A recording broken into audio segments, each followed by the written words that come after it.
Hello everyone, welcome to my channel Maths by Sujit. Assam Police ABUB Constable examor karne Mathsor আজি আমাৰ part number 9 video হ'ব। আমি এতিয়ালৈ 8টা video complete কৰিলো আৰু মাজে মাজে মই Mathsor কিছুমান ইম্পৰ্টেন্ট টপিকৰ ওপৰতো কোৱেশ্চন প্ৰেক্টিস কৰাম। আমি এজৰ প্ৰবলেম টপিকটো অলৰেডি প্ৰেক্টিস কৰিলো। নেক্সট আমি কম্পাউণ্ড ইন্টাৰেষ্ট টপিকটো প্ৰেক্টিস কৰিম। বহুতে কৈ আছিল কম্পাউণ্ড ইন্টাৰেষ্ট টপিকটো প্ৰেক্টিস কৰাবৰ কাৰণে। তো তোমালোকে নেক্সট ভিডিওত পাই যাবা। এতিয়া আজিৰ ফাৰ্স্ট কোৱেশ্চনটো চোৱা। The sides of a rectangle are 5 cm and 12 cm. What is the length of its diagonal? এটা আয়তক্ষেত্ৰ আছে rectangle. rectangle বুলি কোৱাৰ লগে লগে আমি গম পাওঁ কি থাকিব, লেন্থ আৰু ব্ৰেথ থাকিব। তো মান দুটা দিয়া আছে বাহুৰ, তাৰ মানে এইটো হ'ব তোমালোকৰ লেন্থ আৰু এইটো কি হ'ব, ব্ৰেথ হ'ব। মেনশ্যন নকৰিলেও আমি গম পাব লাগে লেন্থ আৰু ব্ৰেথে থাকে, হয়নে নহয়? বাহু দুটা বুলি ক'লে এটা দৈৰ্ঘ্য এটা প্ৰস্থ হ'ব। মই ড্ৰ কৰি দিছোঁ, তোমালোকে এক্সামত ড্ৰ কৰিব নালাগে। এইটো তোমালোকৰ 12 সেণ্টিমিটাৰ দিয়া আছে লেন্থটো আৰু এইটো ব্ৰেথ 5 সেণ্টিমিটাৰ। আমাক ডায়গনেলৰ মানটো উলিয়াব দিছে, মানে কৰ্ণৰ দৈৰ্ঘ্যটো। ৰেক্টেংগুলত দুডাল ডায়গনেল থাকে, যিকোনো এটা ড্ৰ কৰিলে হ'ল। ঠিক আছে, এইটো এটা এইটো এটা। ইয়াৰ মানটো আমাক লাগে, এইটো কিমান হ'ব এইটোৱে সুধিছে। এটা তোমালোকে ভালকে চোৱা, এইটো এটা ত্ৰিভুজ বনি গ'ল, হয়নে নহয়? আৰু এইটো কিমান, 90 ডিগ্ৰী। ত্ৰিভুজৰ এটা কোণ 90 ডিগ্ৰী হ'লে তাক আমি ৰাইট এংগল ট্ৰাইংগল বা সমকোণী ত্ৰিভুজ বুলি কওঁ। আৰু সমকোণী ত্ৰিভুজৰ সদায় পাইথাগোৰাছৰ সূত্ৰটো ইউজ হয়। ঠিক আছে, আৰু য'ত পাইথাগোৰাছৰ সূত্ৰটো আহিব তাত তোমালোকৰ ট্ৰিপলেট কনচেপ্টও ইউজ হয়। এইটো তোমালোকে জানিব লাগে, বহুত ইম্পৰ্টেণ্ট। এতিয়া চোৱা, এইটো এটা ত্ৰিভুজ ন, মই এনেকৈ ড্ৰ কৰি লৈছোঁ। এইটো 5, এইটো 12। তোমালোকে মনত থবা ট্ৰিপলেটৰ যিটো আটাইতকৈ সৰু, মানে সৰু ট্ৰিপলেটটো, সেইটো কি হয়, 3, 4, 5। ঠিক আছে, 3, 4, 5 একেলগে থাকে সদায়। ছাপ'জ এইটো যদি 3, এইটো ছাপ'জ 4, 3, 4 দেখাৰ লগে লগে আমি গম পাব লাগে এইটো 5 হ'ব ডাইৰেক্ট। ঠিক আছে, আৰু এটা আছে 5, 12, 13। এইটো এটা কি ট্ৰিপলেট হয়। এতিয়া তোমালোকে ভালকৈ চোৱা কুৱেশ্যনটোত, এইটো 5, এইটো 12। তো 5, 12 দেখাৰ লগে লগে আমি গম পাব লাগে এইটো কি হ'ব, 13 হৈ যাব ডাইৰেক্ট। তো এই কুৱেশ্যনটো মই দেখাৰ লগে লগে গম পালোঁ যে 5, 12 নেক্সট কি 13 হ'ব। তো ডাইৰেক্ট আমাৰ এইটো মানটো, ডায়গনেলৰ মানটো কি 13 হৈ যাব এনেকৈ। মানে ডাইৰেক্ট আমি নকৰাকৈ, ছল্ভ নকৰাকৈ আমি ক'ব পাৰোঁ যে এনচাৰটো ইমান হ'ব। ঠিক আছে, বাট আমি কেনেকৈ ছল্ভ কৰিম সেইটো আমি জানিব লাগিব ন। তো মেথডটো আমি শিকি ল'ম। এইটো আছিলে 5, এইটো কি 12 আছিলে। আমাক ইয়াৰ মানটো লাগে, ডায়গনেলৰ মানটো। এতিয়া চোৱা, ইয়াক আমি পাৰপেণ্ডিকুলাৰ বুলি কওঁ, ইয়াক আমি বেজ বুলি কওঁ ত্ৰিভুজৰ ভাষাত। ঠিক আছে, আৰু এইটো হাইপটেনাছ, লম্ব, ভূমি আৰু অতিভুজ। পাইথাগোৰাছৰ ফৰ্মুলাটো কি আছিলে, h² = p² + b²। ইয়াত তোমালোকে মানবোৰ পুট কৰিলে এনচাৰটো আহি যাব। এইচৰ মানটো আমাক লাগে ন, ইয়াৰ মানটো। বা আমি ইয়াক এনেকৈও লিখিব পাৰোঁ, h = স্কুৱাৰটো ইয়াৰ পৰা গুচালে এইফালে কি ৰুট আহি যাব, ৰুট এনেকৈ। তো আমাক এইচৰ মানটো লাগে, এইটো। ইয়াৰ মানটো কেনেকৈ আহিব, ৰুট লিখি কিনি p², p মানে কিমান 5, 5² মানে 25 হৈ যাব, 5, 5 গুণ। আৰু এফালে b মানে 12, 12² মানে কিমান 144। তো এইটো যোগ কৰিলে কিমান 169, আৰু ইয়াৰ বৰ্গমূল কিমান 13। তো এইচৰ মান 13 আহি গ'ল। চ' এনেকৈও 13 আহিছে। ঠিক আছে, বাট তোমালোকে ট্ৰিপলেটবোৰ অকণমান জানি থোৱা, তেতিয়া মানে সোনকালে হয়। 5, 12 ডাইৰেক্ট 13 হ'ব। 3, 4, 5 এইটো একেলগে থাকে। আচ্ছা, মই যদি ছাপ'জ কওঁ এইটো তোমালোকৰ 10 আৰু এইটো 8, তো এইটো কিমান হ'ব, ভূমিটো কিমান হ'ব? এতিয়া তোমালোকে ভালকৈ চোৱা, এইটো এটা ট্ৰিপলেট 3, 4, 5। যদি মই ইয়াৰ দুগুণ কৰোঁ, 3 দুগুণ 6 হ'ব, 4 দুগুণ 8, 5 দুগুণ 10। এইটোত যদি ট্ৰিপলেট হয়, ইয়াৰ দুগুণ কৰি যিটো আহিব ন, সেইটো এটা কি ট্ৰিপলেটেই হ'ব। এতিয়া 8 আৰু 10 চোৱা, 8, 10 আছে, 8 আৰু 10 থাকিলে এটা 6 আহিবই, তাৰ মানে এইটো 6 হ'ব। ডাইৰেক্ট আমি ক'ব পাৰোঁ 6, 8, 10 একেলগে থাকে এনেকৈ। তো সেইকাৰণে ট্ৰিপলেটবোৰ আমাক লাগে। ঠিক আছে, তো ইয়াৰ এনচাৰটো তোমালোকৰ 13 সেণ্টিমিটাৰ আছিলে। নেক্সট, ইয়াৰ মানটো আমি উলিয়াব লাগে। তো তোমালোকে ফাৰ্ষ্ট ব্ৰেকেটটো ছল্ভ কৰা। ব্ৰেকেটৰ ভিতৰত চোৱা, 100 মাইনাছ কি আছে 99 পাৱাৰ 0। যিকোনো নাম্বাৰৰ পাৱাৰ যদি শূন্য থাকে ন, তাৰ মানটো সদায় 1 আহিব। এইটো তোমালোকে মনত থোৱা। যিকোনো নাম্বাৰ হ'ব পাৰে, মেটাৰ নকৰে। যদি পাৱাৰ শূন্য থাকে, ইয়াৰ ভেলু সদায় 1। তো ইয়াৰ ওপৰত পাৱাৰ কি 0 আছে, তাৰ মানে ইয়াৰ মান কিমান 1 হ'ব। তো 100 - 1 কিমান 99 নহ'ব জানো ব্ৰেকেটটো সলভ কৰি আমি ইমান পালোঁ এতিয়া বাহিৰত কিমান পূৰণ হৈ আছে 100 তো এইটো পূৰণ কৰা 99 আৰু 100 কিমান 99 100 এইটোৱে next common factor of this মানে এই তিনিটা নাম্বাৰৰ আমি কমন ফেক্টৰটো উলিয়াব লাগে সাধাৰণ উৎপাদক বা তোমালোকে HC বুলিও ক'ব পাৰা হায়েষ্ট কমন ফেক্টৰ এইটো মানে এইটোৱে আৰু অসমীয়াত কি গ হা উ গৰিষ্ঠ সাধাৰণ উৎপাদক ঠিক আছে তো গ হা উ বা সাধাৰণ উৎপাদক একে কথা হয় এটা তোমালোকে ফাৰ্স্ট নাম্বাৰবোৰ চোৱা 17 34 51 কোনটো নাম্বাৰ কমন আহিব ইয়াৰ পৰা 34 মানে কি 17 × 2 নহয় জানো আৰু 51 মানে 17 × 3 তাৰ মানে 17 ইয়াতো আছে ইয়াতো আছে ইয়াতো আছে সেইকাৰণে 17 কি কমন আহি যাব নেক্সট এটো চোৱা ইয়াত এটা এ আছে ইয়াতো এটা ইয়াত দুটা তো মিনিমাম এটা এ কমন আহিব ন এটা এ গোটেই কেইটাতে সোমাই আছে আৰু বিটো চোৱা ইয়াত এটা আছে ইয়াত দুটা আছে ইয়াত এটা আছে তাৰ মানে এটা বি কমন আহিব সি ইয়াত আছে ইয়াত নাই তো চাই লাভ নাই আৰু এইটো কমন নাই তো এইটোৱে আমাৰ কাৰেক্ট এনসাৰ এনেকৈ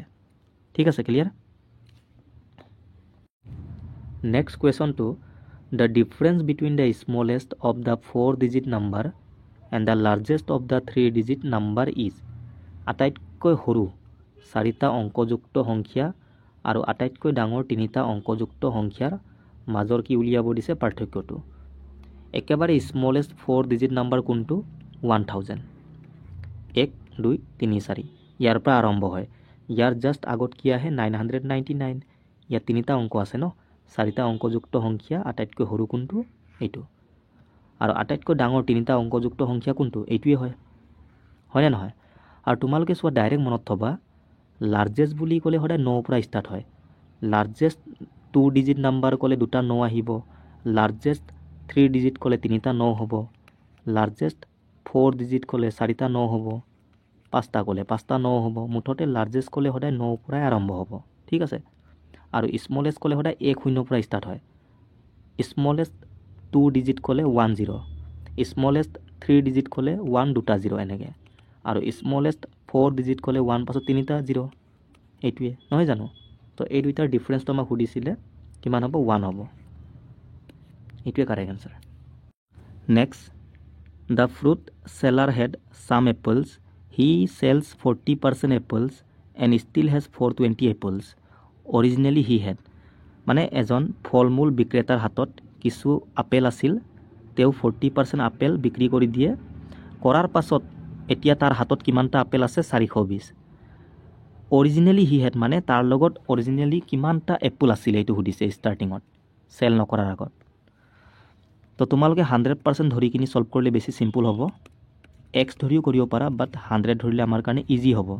সাপোজ মই ধৰি ললোঁ সেই ফল বিক্ৰেতা মানুহজনৰ হাতত অৰিজিনেলি বা ষ্টাৰ্টিঙত ইমান পাৰ্চেণ্ট এপল আছিলে 100% এতিয়া ইয়াৰে পৰা 40% এপল কি কৰি দিলে চেল কৰি দিলে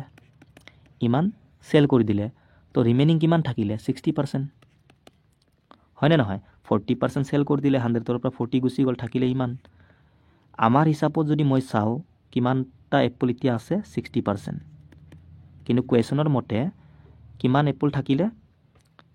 420 মানে 40% চেল কৰাৰ পাছত 420 এপল এতিয়া ৰিমেইনিং আছে কিন্তু পাৰ্চেণ্টেজৰ হিচাপত ৰিমেইনিং 60% হে আছে তো ইয়াৰ মানটোৱে 420 ঠিক আছে তো ইয়াৰ পৰা তোমালোকে 1% মানটো উলিয়াই লোৱা এইটোৰ পৰা এইটো হৰণ কৰা 0 0 কাটি যাব 6ৰ পৰা 42 7 বাৰ যাব তো 1ৰ মান 7 আমাক লাগে 100%ৰ মানটো তো কিমান হ'ব 700 নহ'ব জানো এইটোৱে ঠিক আছে অৰিজিনেলি মানুহজনৰ লগত কিমান এপল আছিলে ইমান আছিলে এইটো তোমালোকৰ সিম্পলিফিকেশ্যনৰ কুৱেশ্যন ইয়াত তোমালোকে ভালকৈ চোৱা গোটেই কেইটাতে কি আছে ডিভাইড আছে তো এনেকৈ সেম যদি ডিভাইড দিয়া থাকে ন তোমালোকে কি কৰিবা ফাৰ্স্ট যেটো নাম্বাৰ আছে এইটো লিখি ল'বা তাৰ পাছত এই ডিভাইডটোক আমি পূৰণত কনভাৰ্ট কৰিম যেতিয়াও তোমালোকে ডিভাইডক পূৰণত কনভাৰ্ট কৰা ইয়াৰ পাছত যেটো নাম্বাৰ থাকে সেইটো কি হৈ যায় ৰেচিপ্ৰকেল ঠিক আছে ডিভাইডক আমি পূৰণ কৰিলে তাৰ পাছত থকা নাম্বাৰটো ৰেচিপ্ৰকেল হৈ যায় মানে তলৰটো ওপৰত ওপৰটো তলত আহি যাব এতিয়া চোৱা 3 আছে 3ৰ তলত একো নাই মানে 1 আছে যিকোনো নাম্বাৰৰ তলত 1 থাকে তো ডিভাইডটো পূৰণ কৰাৰ লগে লগে এইটো কি হ'ব ৰেচিপ্ৰকেল মানে 1/3 হৈ যাব হ'ব নহ'ব নেক্সট আকৌ এই ডিভাইডটো তোমালোকে পূৰণ কৰা, এইটো কি হ'ব 1/3, এনেকৈ গোটেইকেইটা কি হৈ যাব 1/3 হৈ গ'ল। এতিয়া আমাৰ চিন্তা নাই আৰু। এতিয়া আমি কটাকটি কৰিব পাৰোঁ। এইটো 2 4 3, 3 পৰা আমি কাটিম। আচ্ছা 3ক যদি মই 4বাৰ পূৰণ কৰোঁ কিমান আহিব? 3 3 গুণ 9, 3 3 গুণ 9, 9 9 গুণ কিমান 81, হয়নে নহয়? মানে তলৰ 3 4টা পূৰণ কৰিলে তলত কিমান আহিব? 81। এতিয়া 81 পৰা এইটো চোৱা ভালকৈ, ইয়াৰ 3 গুণ নহয় জানো? 3 1 গুণ 3, 3 8 গুণ 24, মানে 81 পৰা ডাইৰেক্ট এইটো 3বাৰ যাব। ঠিক আছে, নহ'লে তোমালোকে 3ৰ পৰা কাটি ল'বা, আকৌ এই 3 পৰা কাটিব লাগিব, আকৌ এই 3 পৰা, এনেকৈ টাইম যাব। সেইকাৰণে এইটোৰ জেগাত মই 81 লিখি দিলোঁ। এতিয়া 81 3 জাৰ 243 হয়, তো ডাইৰেক্ট ইয়াৰ পৰা 3 গুণ কৰিলে এইটো কাটি যাব। ঠিক আছে, তো 3 আৰু ওপৰত 1 আছে, এই গোটেইকেইটা পূৰণ কৰিলে কিমান? 3 আহিব, 3 1 গুণ 3 হ'ব, এইটোৱে। ঠিক আছে, আৰু নহ'লে তোমালোকে কি কৰিবা, চবতে ডিভাইড থাকিলে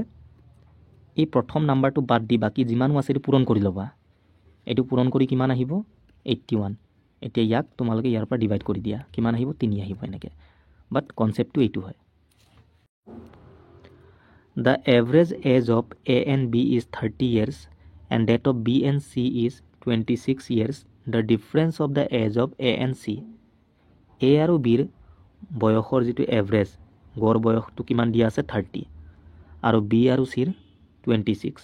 আমাক ডিফাৰেঞ্চ পাৰ্থক্যটো উলিয়াব দিছে, A আৰু Cৰ বয়সৰ পাৰ্থক্য, মানে A আৰু Cৰ ডিফাৰেঞ্চটো, ইয়াৰ মানটো আমি উলিয়াব লাগে। এতিয়া ইয়াত তোমালোকে ভালকৈ চোৱা, আমাক এভাৰেজটো দিয়া আছে ন। যেতিয়াও এভাৰেজ দিয়া থাকে তোমালোকে কোনটো ফৰ্মুলা ইউজ কৰিবা? চাম।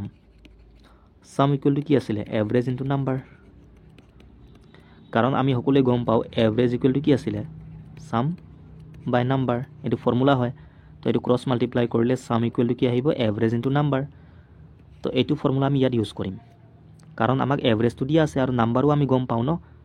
A B মানে দুজন ব্যক্তি, সেইকাৰণে নাম্বাৰ কিমান? 2 হ'ব। এই দুটা থাকিলে আমি চামটো উলিয়াব পাৰোঁ। চাম মানে কাৰ চাম? A আৰু Bৰ বয়সৰ যোগফলটো, মানে A প্লাছ Bৰ মানটো আমি উলিয়াব পাৰোঁ। এভাৰেজ কিমান দিয়া আছে সিহঁতৰ? 30, তো এভাৰেজ মানে কিমান? 30, আৰু নাম্বাৰ কিমান হ'ব? 2 হ'ব,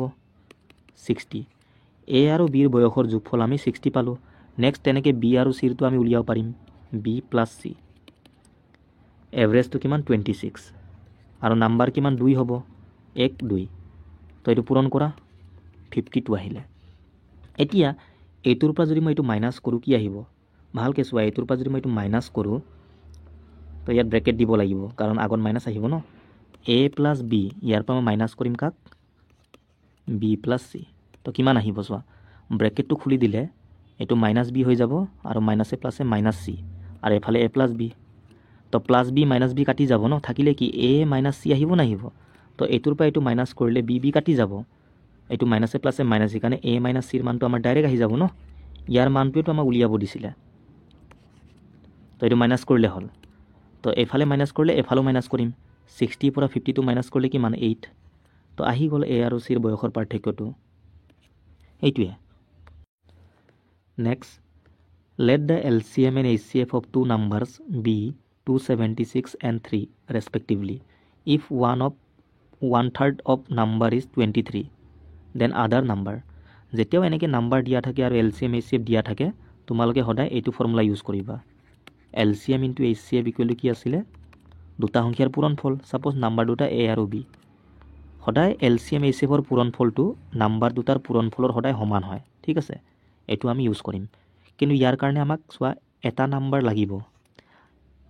আনটো নাম্বাৰটো আমাক উলিয়াব দিছে, তো এটা নাম্বাৰ আমাক লাগিব ন। কিন্তু ইয়াত নাম্বাৰটো আমাক দিয়া নাই, ইয়াত কৈছে 1/3 অফ 1 নাম্বাৰ, মানে নাম্বাৰটোৰ 1/3ৰ মানহে 23 দিয়া আছে। ছাপ'জ নাম্বাৰটো মই A বুলি ধৰিলোঁ, ঠিক আছে, ইয়াৰ কিমান? 1/3, ইয়াৰ 1/3ৰ মান দিয়া আছে কিমান? 23, 1/3 মান দিয়া আছে 23। তো ইয়াৰ পৰা তোমালোকে A ৰ মানটো উলিয়াই লোৱা, নাম্বাৰটো কিমান হ'ব? ক্ৰছ মাল্টিপ্লাই কৰা, এইটো ওপৰত আছে, তো ক্ৰছ মাল্টিপ্লাই কৰিলে ইয়াৰ তলত আহিব, মানে A1 জাৰ A হ'ব, আৰু এইটো 3 লগত এইটো পূৰণ হ'ব, 69। তাৰমানে নাম্বাৰটো কিমান আহিলে? 69। ঠিক আছে, কেতিয়াবা ডাইৰেক্ট নাম্বাৰ দিয়া থাকে কুৱেশ্যনত, বাট ইয়াত 1/3 মানটো দিয়া আছিলে 23, তো ইয়াৰ পৰা মই নাম্বাৰটো উলিয়াই ল'লোঁ, 69 পালোঁ। এতিয়া পুট কৰি দিয়া, LCM কিমান? 276, আৰু HCF কিমান? 3 সমান A, ইয়াৰ মান কিমান পালোঁ? 69। আমি আনটো সংখ্যা উলিয়াব লাগে, মানে বিৰ মানটো আমি উলিয়াব লাগে, বাছ এইটো সলভ কৰিলে এনসাৰ আহি যাব কটাকুটি কৰা সমান চিন আছে 3 পৰা এইটো কাটিব পাৰো 3 2 গুণ 6 3 3 গুণ 9 এতিয়া আকৌ 23 পৰা এইটো কাটি দিয়া 23 1 জাৰ 23 থাকিলে কিমান ইয়াত 4 46 হৈ যাব 23 2 জাৰ 46 তো বিৰ মান কিমান 12 আহিলে এইটোৱে ঠিক আছে by how much percentage area of a square will increase if its side is increased by 10%?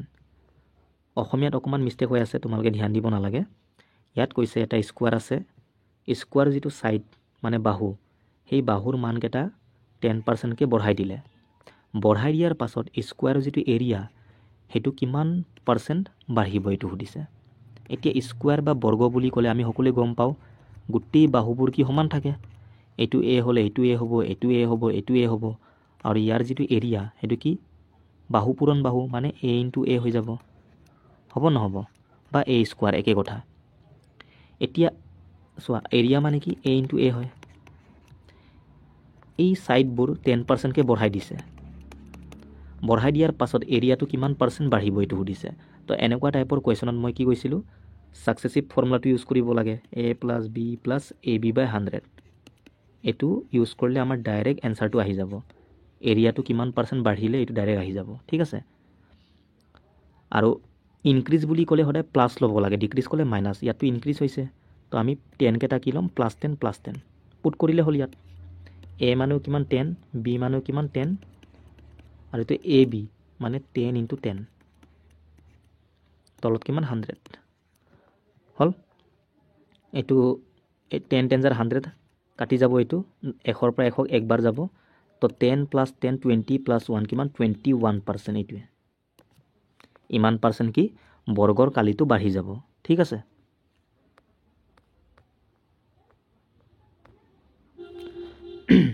when a number is increased by 20% it's become 84 find a number এটো সেম তোমালোকে 100 ধৰি কৰিব পাৰা নহলে ফ্ৰেকশনক কনভাৰ্ট কৰি কৰিব পাৰা ৰেশিও মেথড দি একেই কথা এটা নাম্বাৰ আছিলে নাম্বাৰটো কিমান বঢ়াই দিলে 20% তোমালোকে নাম্বাৰটো 100% বুলি ধৰি লোৱা এটা কিমান বঢ়াই দিলে 20% মানে 100 ৰ পৰা 120% হৈ যাব হ'ব নহব আগতে 100% আছিলে 20% বঢ়াই দিলে ন তো কিমান হ'ব বঢ়াই দিয়াৰ পাছত ইমান এটো আমাৰ হিচাপত দেই আমি নাম্বাৰটো গম নাপাও সেইকাৰণে মই 100% ধৰিছো তো মোৰ হিচাপত যদি 100% ধৰো বঢ়াই দিয়াৰ পাছত কিমান 120% হৈ যায় নাম্বাৰটো কিন্তু কোৱেশ্যনৰ মতে 20% বঢ়াই দিয়াৰ পাছত একচুয়াল মতে কিমান হৈ যায় ইমান তাৰ মানে ইয়াৰ মানটো আমাক দিয়া আছে 84 ঠিক আছে তো কটাকুটি কৰা আমাক নাম্বাৰটো উলিয়াব দিছে নাম্বাৰ মানে কি 100% ধৰিছিলো ন ইয়াৰ মানটো আমাক লাগে তো ইয়াৰ পৰা তোমালে কটাকুটি কৰা 12 পৰা কাটিব পৰা ডাইৰেক্ট সোৱা 12 পৰা এটো 10 বাৰ যাব 12 10 * 120 আৰু 12 পৰা এটো 7 বাৰ যাব 12 7 গুণ ইমান যেনেকে মন কাটিৰে হল মই 10% মানটো উলিয়াই ললো এতিয়া আমাক লাগে 100% ভালকে তোমালকে সোৱা 10 ৰ পৰা মই 100 বনাও পাৰো ন ইয়াত যদি মই 10 পূৰণ কৰো 10 10 * 100 হৈ যাব তো ইয়াতো তোমালকে 10 পূৰণ কৰি দিয়া 7 10 * 70 তো 100% মানটো 70 এটি আমাৰ নাম্বাৰটো আছিল এনেকে ঠিক আছে নহলে তোমালকে বেছি কত কৰা সাপোজ নাম্বাৰটো মই x বুলি ধৰিলো এতিয়া ইয়াক কিমান বঢ়াই দিলে 20% নাম্বাৰটো x আছিলে ইয়াৰ 20% আমি উলিয়াব লাগিব ফাৰ্ষ্টত ইয়াৰ 20% মানে ইমান এটো কটাকুটি কৰিব পাৰা 20 গুণ 20 20 5 গুণ 100 মানে x/5 তো x ৰ 20% কিমান ইমান বঢ়াইছে তো আগতে x আছিল এতিয়া কিমান হৈ গল x/5 তো এই দুটা প্লাস কৰিলে আমাৰ নতুন নাম্বাৰটো আহিব হয় না নহয় হেতু আমাক কিমান দিয়া আছে 84 এটো সলভ কৰা এতিয়া ইয়াৰ তলত 1 আছে একো নাই মানে তো এলসিএম লব লাগিব ইয়াত 5 ইয়াকো 5 বনুৱাই দিয়া ইয়াত 5 পূৰণ কৰা ইয়াতো 5 তো এটা সেম তো এলসিএম তো 5 হ'ব ওপৰত যি আছে তো লিখিলে হল 5x + x কিমান 6x হৈ যাব আৰু এফালে 84 একো নাই মানে তলত 1 আছে এটা সমান থাকিলে আমি কটাকুটি কৰিব পাৰো 6 ৰ পৰা এটো কাটি দিয়া 84 ক 6 পৰা ডাইৰেক্ট 6 গুণ 6 2 থাকিলে 24 হল 6 4 গুণ 24 এতিয়া এটা কল x আছে ক্ৰস মাল্টিপ্লাই কৰিলে x1 জাৰ x হ'ব 5 পূৰণ 14 কিমান 70 এনেকে ঠিক আছে এটো আহি গল হল দুটা মেথড আমি শিকিলো নহলে তোমালকে সোৱা ৰেশিওত কৰিব পাৰা ৰেশিও পৰা আৰু সিম্পল হ'ব সোৱা 20% মানে কি 1/5 হয় পাৰ্সেন্টটো গুছালে তলত 100 আহিব কটাকুটি কৰিলে ইমান ডাইৰেক্ট আমি জানিব লাগে 20% মানে ভগ্নাংশত 1/5 এই তলৰ মানটো ন তোমালোকে অৰিজিনেল নাম্বাৰটো ধৰি লোৱা অৰিজিনেল নাম্বাৰ আৰু ওপৰটো সদায় কি বুজায় ইনক্ৰিজ বা ডিক্ৰিজটো মানে 5 আছিলে নাম্বাৰটো আমাৰ হিচাপত পাছত কিমান 1 বাঢ়ি গ'ল তো 5ৰ পৰা 1 বাঢ়ি গ'ল মানে কিমান 6 হৈ গ'ল কিন্তু কুৱেশ্যন মতে কিমান হৈ গ'ল 84 তো ইয়াৰ মানটো এইটো 1ৰ মান কিমান 6ৰ পৰা এইটো হৰণ কৰা কিমান হ'ব 14 বাৰ যাব 6ৰ পৰা এইটো হৰণ কৰিলে তো আমাক লাগে নাম্বাৰটো কিমান আছিলে 5 আছিলে তো 1ৰ মান 14 হ'লে 5ৰ মান 5 পূৰণ 14 70 এনেকৈ তো বহুত নিয়ম আছে যেনেকৈ ভাল লাগে কৰিলে হ'ল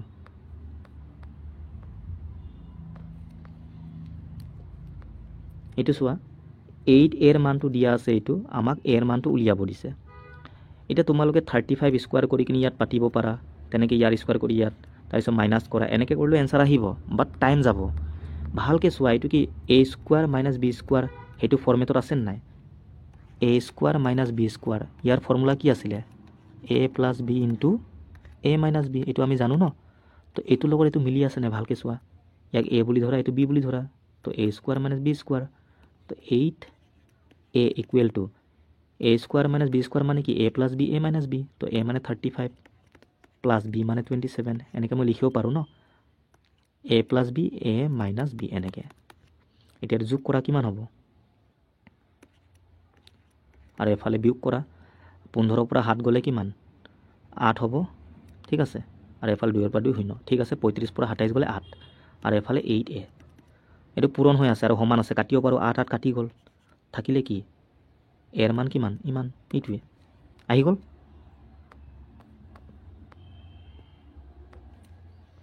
what is the average of the first 5 multiples of 12 মানে 12ৰ প্ৰথম 5টা এইটো গুণিতক হ'ব লাগিছিলে বহুগুণ বা গুণিত একেই কথা 12ৰ প্ৰথম 5টা গুণিতকৰ আমি গড়টো উলিয়াব লাগে এভাৰেজটো এতিয়া 12ৰ প্ৰথম 5টা মাল্টিপুলটো কি হয় 12 গুণ 12 12 দুগুণ 24 এনেকৈ নহ'ব জানো 12 3 গুণ কিমান 34 মানে 12 12কৈ গৈ থাকিব তোমালোকে লিখিব নালাগে ঠিক আছে জাষ্ট মই বুজাইছোঁ নেক্সট কি হ'ব ইয়াৰ লগত 12 যোগ কৰা 60 হ'ব এনেকৈ এইটো প্ৰথম 12ৰ কি 5টা গুণিতকটো ইয়াৰ এভাৰেজটো আমাক উলিয়াব দিছে এতিয়া মই আগতেও তোমালোকক কৈছিলোঁ যেতিয়াও গেপবোৰ ছেম থাকে ইয়াক আমি কনজুগেটিভ নাম্বাৰ বুলি কওঁ আৰু এইটো কি 12ৰ মাল্টিপুল সেইকাৰণে 12 12কৈ গৈ আছে গেপবোৰ হয়নে নহয় মানে গেপবোৰ ছেম মানে কি কনজুগেটিভ নাম্বাৰ আৰু কনজুগেটিভ নাম্বাৰৰ এভাৰেজটো আমি ডাইৰেক্ট ক'ব পাৰোঁ যে মাজৰটো হয় সদায় তো 36 হ'ব নহ'লে এভাৰেজৰ ফৰ্মুলা ইউজ কৰিব লাগিব টাইম যাব ন গোটেইবোৰ যোগ কৰিব লাগিব যোগ কৰি ওপৰত লিখিবা নাম্বাৰ কেইটা আছে 5টা 5ৰ পৰা হৰণ কৰা তেতিয়া আহিব এনচাৰ বাট কনজুগেটিভ নাম্বাৰৰ এভাৰেজটো সদায় মাজৰটো হয় ঠিক আছে আৰু এটা কথা তোমালোকে জানিব লাগে যেতিয়া গেপবোৰ ছেম থাকে প্ৰথম নাম্বাৰ আৰু লাষ্টৰ নাম্বাৰটো এই দুটা যোগ কৰি কিনি আধা কৰিলেও এইটোৱে আহিব কৰি চোৱা 12 আৰু কিমান 60 72 নহয় জানো ইয়াৰ আধা কিমান 36 আহিলে নাই ছাপ'জ ইয়াত যদি দিয়া থাকে দ্য ফাৰ্ষ্ট 5 মাল্টিপুলৰ জেগাত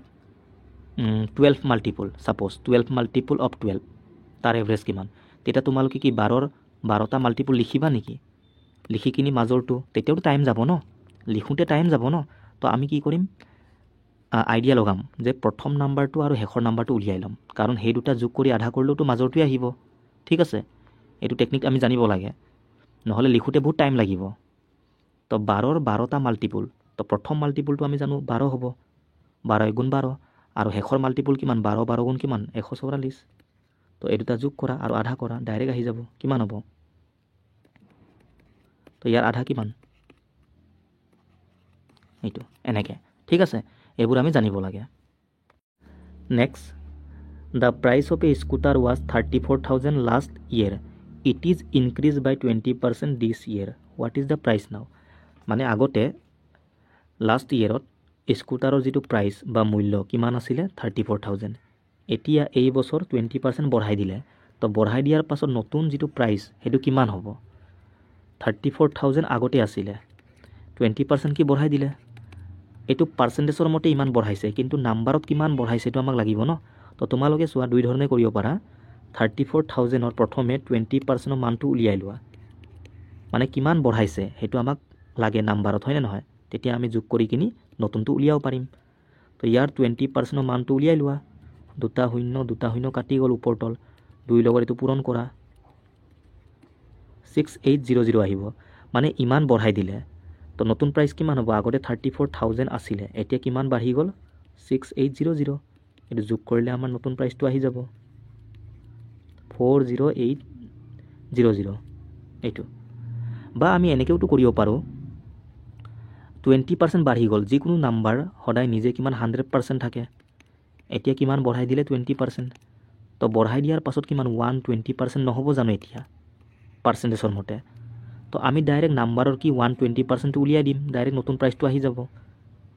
আগতে কিমান আছিলে 34,000 ইয়াৰ এতিয়া কিমান পাৰ্চেণ্টটো আমি উলিয়াব লাগে 120% 120/100 কটাকটি কৰা দুটা শূন্য কাটি গ'ল 12 লগত 34টো পূৰণ কৰা 34 আৰু 12 কিমান হ'ব 408 দুটা শূন্য আছিলে লগাই দিয়া চোৱা একেইটো এনচাৰ আহি গ'ল 40800 এইটোৱে এনেকৈ বা তোমালোকে ৰেচিঅ'টো কৰিব পাৰা বহুত মেথড আছে এইটো তোমালোকৰ ট্ৰেইনৰ ওপৰত কুৱেশ্যন ইয়াৰ ওপৰত মই ছেপাৰেটকৈ ভিডিঅ' বনাই থৈছোঁ বহুত ইম্পৰ্টেণ্ট তোমালোকে পাৰিলে গৈ কিনি চাই ল'বা তাত মই গোটেই ডিটেইলছ লগতে কনচেপ্ট আৰু ভাল ভাল কুৱেশ্যনো প্ৰেক্টিছ কৰাইছোঁ মই ডেছক্ৰিপশ্যনত পাছত লিংকটো দি দিম বাৰু তোমালোকে পাৰিলে চাই ল'বা the length of the bridge which a train 130 metres long and travelling 45 km/h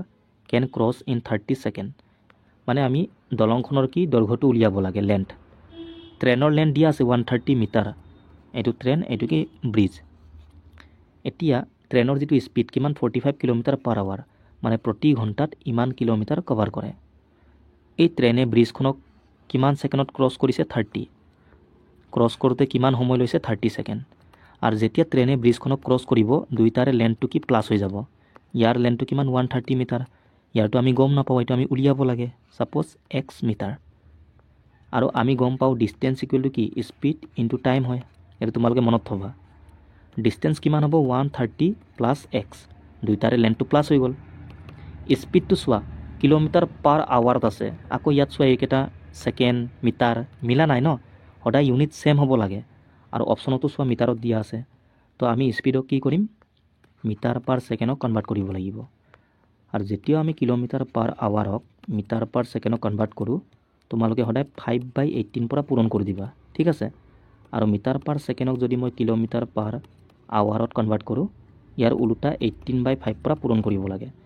এইকেইটা কিয় কৰা হয় গোটেইকেইটা মই এক্সপ্লেইন কৰিছিলোঁ তোমালোকে সেইটো চালে বুজি পাবা তো স্পীড কিমান 45 km/h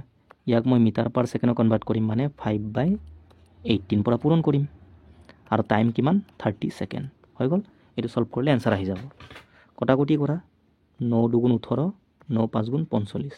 আকৌ 2 পৰা 30 15 বাৰ যাব তো 5 5 25 আৰু 15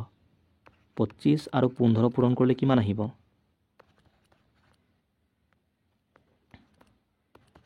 এইটো তোমালোকে পূৰণ কৰি চাবা 5 7 3 ইমান আহিব ঠিক আছে কৰি চাবা তোমালোকে আমাক লাগে xৰ মান তো 130 এফালে ঠেলি দিয়া এফালে মাইনাছ হৈ যাব তো 5 4 2 245 মানে ব্ৰিজৰ যিটো লেন্থ কিমান 245 মিটাৰ ঠিক আছে এইটোৱে একো নাই ফৰ্মুলা ইউজ কৰিছোঁ বাকী এককবোৰ কনভাৰ্ট কৰিলে হ'ল next at what percentage of simple interest does N amount of money double in 12 year সৰল সুতত কোনো মূলধন 12 বছৰৰ মূৰত দুগুণ হ'বলৈ সৰল সুতৰ হাৰ কিমান হ'ব লাগিব আমি সুতৰ হাৰটো উলিয়াব লাগে আৰু চিম্পল ইণ্টাৰেষ্ট কুৱেশ্যনত যেতিয়াও মানি দুগুণ তিনিগুণ এনেকৈ দিয়া থাকে তোমালোকে প্ৰিন্সিপাল আৰু এমাউণ্টটো উলিয়াই ল'বা প্ৰিন্সিপালটো নিজৰ ইচ্ছা যি মন যায় তাকে ধৰিব পাৰা তোমালোকে এনচাৰটো একেই আহিব মই 100 ধৰিম 100 ল'লে আমাৰ কাৰণে ইজি হয় প্ৰিন্সিপাল 100 এতিয়া কিমান দুগুণ হৈ গ'ল তাৰমানে 200 টকা হ'ব ইয়াৰ দুগুণ আৰু যিটো হৈ যায় সেইটো কি এমাউণ্ট এইটো হ'ল সুতে মূলে যিটো আমি ঘূৰাই দিব লাগে মই লৈছিলোঁ ইমান টকা দিব লাগে ইমান টকা তাৰমানে এক্সট্ৰা মই কিমান পে' কৰি আছোঁ 100 টকা এই এক্সট্ৰা পইচাটোৱে আমাৰ কি ইণ্টাৰেষ্ট ইয়াত কি হ'ব চিম্পল ইণ্টাৰেষ্ট এইটো ঠিক আছে তো ফৰ্মুলা ইউজ কৰা SI ইকুৱেল টু কি আছিলে PRT ডিভাইড বাই 100 ইণ্টাৰেষ্ট কিমান আমাৰ হিচাপত 100 টকা আৰু মূলধন প্ৰিন্সিপাল মই কিমান ধৰিছিলোঁ 100 টকা আৰটো আমি উলিয়াব লাগে টাইম কিমান 12 বছৰ ডিভাইড বাই 100 100 কাটি গ'ল আৰু সমান চিন থাকিলে আমি এনেকৈ কাটিব পাৰোঁ 4 পৰা 4 3 12 4 25 100 এফালে 25 আৰু এফালে কিমান থাকিলে 3R ইয়াৰ পৰা আৰৰ মান কিমান 25/3 এইটোৱে আমাৰ এনসাৰ বাট এনেকৈ অপশ্যনত দিয়া নাই তো তোমালোকে আকৌ সলভ কৰা 3 পৰা 25 কেইবাৰ যাব 8 বাৰ যাব 3 8 গুণ 24 25 হ'বলৈ কিমান লাগে 1 লাগে 8 1/3% এইটোৱে What is the difference between the biggest and the smallest fraction among these? এই চাৰিটা ফ্ৰেকশ্যন বা ভগ্নাংশৰ ভিতৰত আটাইতকৈ ডাঙৰ লাৰ্জেষ্টটো আৰু স্মলেষ্ট এই দুটাৰ কি উলিয়াব দিছে ডিফাৰেঞ্চ মানে পাৰ্থক্যটো তো আমি ডাঙৰটো আৰু সৰুটো উলিয়াই ল'ম 2/3 3/4 4/5 আৰু কিমান 5/6 এতিয়া ইয়াত তোমালোকে ভালকৈ চোৱা লব আৰু হৰ মানে নিউমাৰেটৰ আৰু ডিনমিনেটৰ এই দুটাৰ গেপ কিমান 1 ইয়াতো চোৱা 1 ইয়াতো 1 ইয়াতো 1 মই আগতেও কৈছিলোঁ যেতিয়াও গেপবোৰ সেম থাকে তেতিয়া আমাৰ কাৰণে বহুত সিম্পল হৈ যায় আমি সলভ কৰিব নালাগে যেটো ডাঙৰ আমি দেখিছোঁ সেইটো ডাঙৰ হ'ব যেটো সৰু দেখিছোঁ সেইটো সৰু হ'ব তো ডাঙৰ কোনটো এইটো গেপ সেম হ'লে মানে ঠিক আছে কেতিয়াবা গেপ সেম নাথাকে সেইটো আমি কৰিছিলোঁ তো আটাইতকৈ ডাঙৰ কোনটো 5/6 হ'ব আৰু আটাইতকৈ সৰু কোনটো 2/3 হ'ব ডাইৰেক্ট এনেকৈ গেপ সেম কাৰণে আমি ডাইৰেক্টলি উলিয়াই ল'লোঁ এতিয়া ডাঙৰৰ পৰা সৰুটো কি কৰিব লাগে মাইনাছ কৰিব লাগে হয় নে নহয় তো মাইনাছ কৰা এইটোৰ পৰা এইটো এতিয়া এইটো কি ভগ্নাংশৰ বিয়োগ তো আমি এলচিএম ল'ব লাগিব নহ'লে এটা কাম কৰা সেম কৰি লোৱা ইয়াকো 6 বনাই দিয়া তো ইয়াত 2 পূৰণ কৰিলে ইয়াতো 2 এইটো 6 এইটো 6 লখাও কিমান 6 আহিব ওপৰত কিমান 5 - 4 1 তো 1/6 এনেকৈ clear which of the following numbers is divisible by 3 মানে তলৰ কোনকেইটা সংখ্যা 3 পৰা হৰণ যায় এতিয়া 3ৰ যিটো বিভাজ্যতাৰ নিয়ম এইটো আমি জানিব লাগিব 3ৰ নিয়মটো কি আছিলে যিকোনো নাম্বাৰৰ অংকবোৰৰ যোগফলটো 3ৰ পৰা হৰণ যাব লাগিব তেতিয়া এই নাম্বাৰটো 3ৰ পৰা হৰণ যাব যেনেকৈ 108 এইটো 3ৰ পৰা হৰণ যাব নেকি যদি সুধে আমি কি কৰিম অংকবোৰ যোগ কৰিম 108 কিমান 9 আহিব এতিয়া এই যোগফলটো 3ৰ পৰা হৰণ যায় নেকি 3 3 গুণ 9 যায় যদি এইটো যায় তেন্তে এইটো 3ৰ পৰা হৰণ যাব এনেকৈ ঠিক আছে তো এনেকৈ আমি চেক কৰিলে হ'ল আৰু এটা কথা গোটেইটো যোগ কৰিব লাগে বুলি কথা নাই আমি এটা দুটাকেও আমি চেক কৰিব পাৰোঁ যেনেকৈ চোৱা 2 3 5 9 2 এইটো 3ৰ পৰা হৰণ যাব নেকি যদি আমাক সোধে আমি গোটেই যোগ কৰি কিনি আমি ক'ব পাৰোঁ যাব নাযাব বাট বহুত নাম্বাৰ থাকিলে আমি যোগ কৰিলে টাইম যাব ন তো আমি কি কৰিম এটা দুটাকে চেক কৰিম চোৱা যেনেকৈ 9 এই 9টো 3ৰ পৰা হৰণ যায় নেকি 3 3 গুণ 9 যায় তো যিটো যায় এইটো গুচাই দিয়ে ইয়াৰ পৰা আৰু এই 3টো যায় নেকি যায় এনেকৈ গুচাই গ'লে হ'ল এতিয়া আমাৰ কাৰণে চোৱা অকণমান চিম্পল হৈ গ'ল ন 5 2 7 আৰু 2 9 তো এইটো 3ৰ পৰা হৰণ যায় এনেকৈ তো আমি এনেকৈও চেক কৰিব পাৰোঁ যোগ মানে গোটেইটো নকৰাকৈ এটা দুটাকেও আমি যোগ কৰি চেক কৰিব পাৰোঁ ঠিক আছে তো তেনেকৈ চেক কৰা তোমালোকে প্ৰথমটো চোৱা 9 আছে যায় 3ৰ পৰা আৰু এই 3টো 3ৰ পৰা যাব 3 1 গুণ 3 হয়নে নহয় 7 আৰু 2 এইটো 9 3ৰ পৰা হৰণ যায় থাকিলে কি 8 এতিয়া 8টো 3ৰ পৰা হৰণ যাব জানো নাযায় তো এইটো চেক কৰি লাভ নাই এনেকৈ গোটেইটো যোগ কৰিলেও তোমালোকে ক'ব পাৰা যে 3ৰ পৰা যাব নে নাযায় ঠিক আছে এনেকৈ আমি চেক কৰিব পাৰোঁ তেনেকৈ এইটো চোৱা 3টো হৰণ যাব 7 আৰু 2 কিমান 9 এইটো 3ৰ পৰা হৰণ যায় থাকিলে কি 5 আৰু 1 6 3ৰ পৰা হৰণ যায় একো নাই ইয়াত তাৰমানে এইটোৱে আমাৰ কাৰেক্ট এনচাৰ পাছত গৈ কিনি একো থাকিব নালাগিব তেতিয়া 3ৰ পৰা হৰণ যায় বুলি আমি ক'ব পাৰোঁ বাকীবোৰ চেক কৰি চোৱা 7 আৰু 2 কিমান 9 3ৰ পৰা হৰণ যায় 2 আৰু 1 3 পাম ন যোগ কৰিলে এইটো 3ৰ পৰা হৰণ যায় থাকিলে 1 এইটো যাব জানো 3ৰ পৰা তো থাকি গ'ল ন ইয়াত কিবা এটা তো এইটো নাযায় এনেকৈ এইটো 7 2 9 3ৰ পৰা যায় 5 1 6 3 2 গুণ 6 হয় থাকিলে কি 7 3ৰ পৰা নাযায় এনেকৈ তো গোটেইটো যোগ কৰিব লাগে বুলি কথা নাই 3 আৰু 9ৰ নিয়মটো একে হয় 9ৰ ক্ষেত্ৰতো আমি এনেকৈ চেক কৰিব পাৰোঁ ঠিক আছে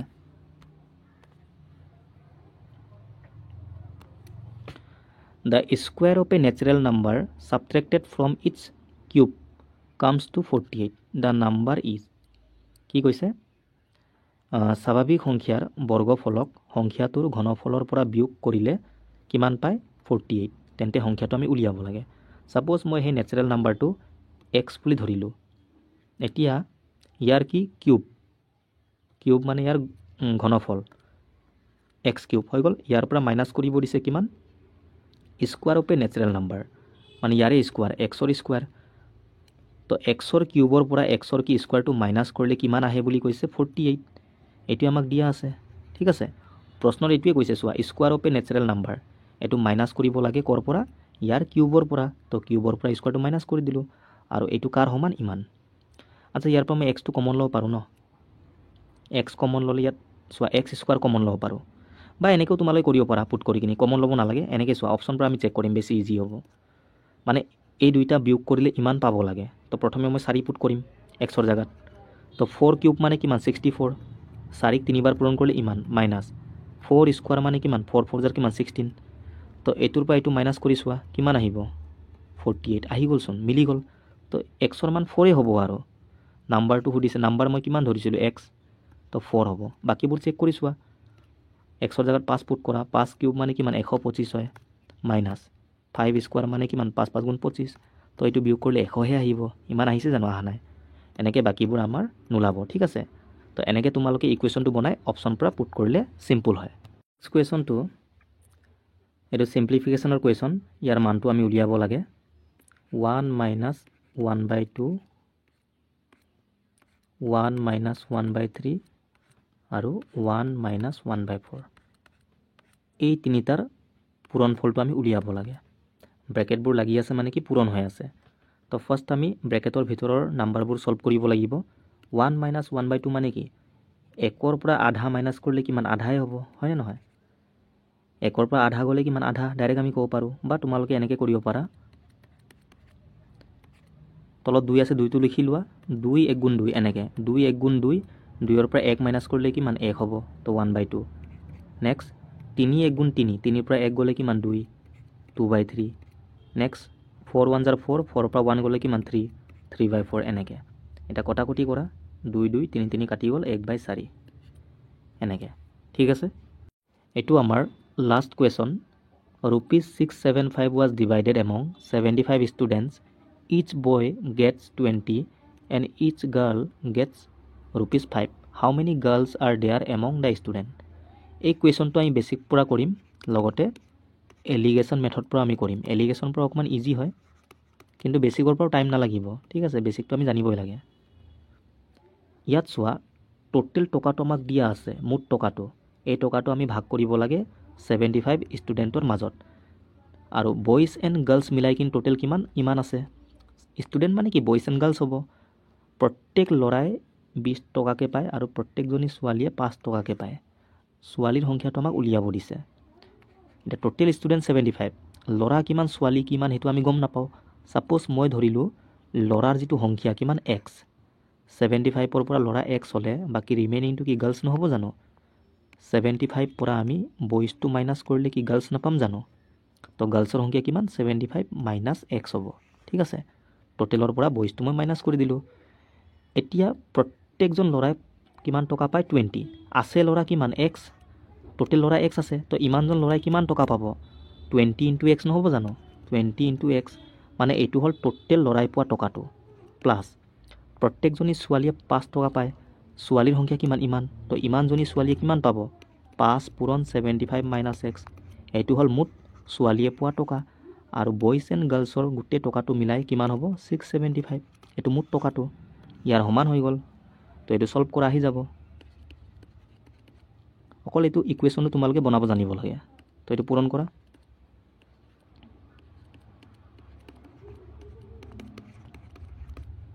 এতিয়া 20x মাইনাছ 5x কিমান 15x হ'ব প্লাছ 375 ইয়াক তোমালোকে এফালে ঠেলি দিয়া এফালে কি মাইনাছ হৈ যাব তো মাইনাছ কৰা কিমান আহিব মানে 15xৰ মান 300 তো ইয়াৰ পৰা xৰ মান কিমান 15 2 30 20 হৈ গ'ল আমাক ছোৱালীৰ সংখ্যাটো লাগে ছোৱালীৰ সংখ্যা কিমান 75 মাইনাছ x 75 পৰা xটো মাইনাছ কৰা x কিমান 20 55 তো এইটো আমাৰ কাৰেক্ট এনসাৰ ঠিক আছে তলত থাকিব এইটো সি বা ডিত থাকিব এইটো বুজি পালে হ'ল তোমালোকে ল'ৰাৰ সংখ্যা কিমান ক'লে ল'ৰা আমি x ধৰিছিলোঁ 20 হৈ গ'লে হয় ঠিক আছে ছোৱালীৰ কিমান 55 এইটো হ'ল বেছিক মেথড চোৱা টাইম লগা নাই ন জাষ্ট ইমানে তোমালোকে কৰিব লাগে বেছি নহয় এইটো পৰাও ইজি 55 পালোঁ আমি তোমালোকৰ অপশ্যন ডিটো হ'ব এইটো এতিয়া এলিগেশ্যন পৰা আমি কেনেকৈ কৰিব পাৰোঁ চোৱা এলিগেশ্যনৰ কাৰণে আমাক এভাৰেজটো লাগিব বয়জ এণ্ড গাৰ্লছৰ টকাৰ এভাৰেজটো ইয়াত চোৱা বয়জে কিমানকৈ পায় 20 ৰুপিজ আৰু গাৰ্লছে কিমান 5 ৰুপিজ তো এই দুইটাৰ এভাৰেজটো আমাক লাগিব ইয়াত টোটেল কিমান টকা আছে 675 আৰু ষ্টুডেণ্ট কিমান 75 তো এইটোৰ পৰা এইটো ডিভাইড কৰিলে আমাৰ বয়জ এণ্ড গাৰ্লছৰ টকাৰ এভাৰেজটো আহি যাব তো 75 পৰাই ডিভাইড কৰা কেইবাৰ যাব চোৱা ভালকৈ চোৱা লাষ্টত 5 ইয়াতো 5 আৰু এফালে কিমান 6 7 আছে এইটো 9 বাৰ যাব চোৱা 9 7 গুণ কিমান 63 ইয়াৰ ওচৰা ওচৰি আহিছে নাই এনেকৈ তোমালোকে দিমাগ লগাবা ঠিক আছে নহ'লে কাটি লোৱা 675 আৰু কিমান 75 5ৰ পৰা কাটি লোৱা প্ৰব্লেম হ'লে মানে এতিয়া আকৌ 15ৰ পৰা এইটো কাটিব পাৰা নহ'লে 5ৰ পৰাও কাটি লোৱা 5 3 গুণ 15 5 2 গুণ 10 35 হ'ল 5 7 গুণ 35 3 9 গুণ 27 চোৱা 9 আহিছে নাই কিন্তু অকণমান এনেকৈ দিমাগ লগালে তোমালোকে কৰিব পাৰিবা তাৰমানে এভাৰেজটো কিমান 9 পালোঁ আমি ডিভাইড কৰিলে কিমান আহিব 9 হৈ গ'ল আৰু এই এভাৰেজটো সদায় এই দুইটাৰ মাজত থাকিব ইয়াতকৈ ডাঙৰ ইয়াতকৈ সৰু মানে এটাতকৈ ডাঙৰ এটাতকৈ সৰু হ'বই ঠিক আছে এটা মাইনাছ কৰিলে হ'ল ডাঙৰৰ পৰা সৰু এইটো কিমান 4 এইটো কিমান 11 আৰু এই অনুপাতটো কিহৰ হ'ব বইজ এণ্ড গাৰ্লছৰ সংখ্যাৰ অনুপাতটো এতিয়া বইজ এণ্ড গাৰ্লছৰ নাম্বাৰৰ ৰেচিঅ'টো আহি গ'ল